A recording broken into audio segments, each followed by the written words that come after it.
Ki start wat bniah hakalian gimrat klau ki bakentob yu arpit diomorari u Steve bad gorov kataria hak arter kula lengkot arajar arpusau hak jing kendo bagilat pathai kubor hasilong press club kila pentip gijing lap ki wei Jait Sim ki balak man Shem tang hakithan Ri Khasi kini ki Jait Sim ki digbelatip kerteng kum ki Tony breasted ren babler ki balak ban Shem ki than mau plang sora bat mau kedok Habakran gilat patai kubor ki start wat bniah akile tho bah ka jinghyar ban wat bniah ak jingdon gi Jait Sim hakathan sora alap palat chispa arpo Jait gi Sim kentobru ya ka Tony breasted ren babler ka balak ban Shem tang hari lom khasi Nakaliang director ka Meghalaya Tourism Development Corporation MTDC uba Alan West Karkongor uli tho ba ka jingya snok tilang jong ke MTDC hagane ka jingwat bniah kalong ban plelat ya ki kam jing okai perthai ha ka jela leng ba ka jingdon ki Sim ki babun Jait Uba Alan West Karkongor ulakan turu ikinong syongshnong baki nyarap ban penne pensa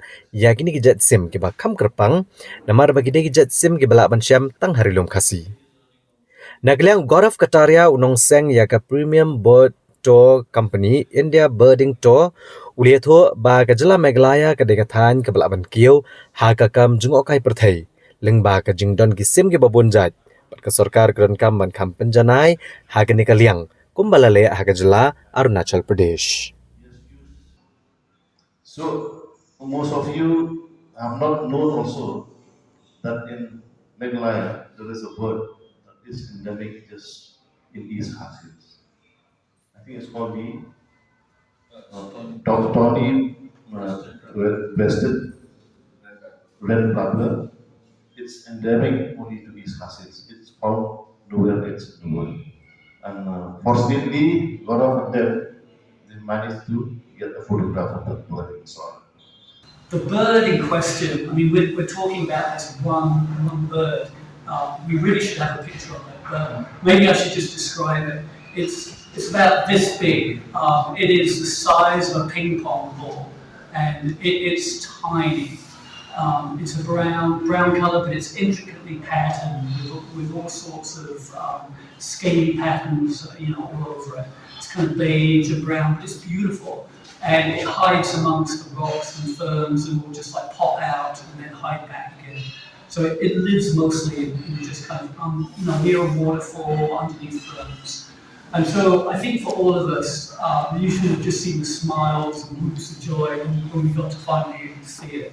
This is a dream come true.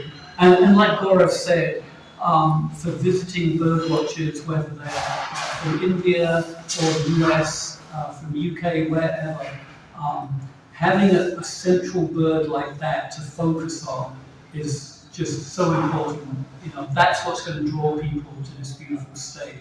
But also what we were doing with, looking around the area and checking it out for other species, it's a long way to come just for one bird. And so you want to have that whole assortment of cool stuff to see.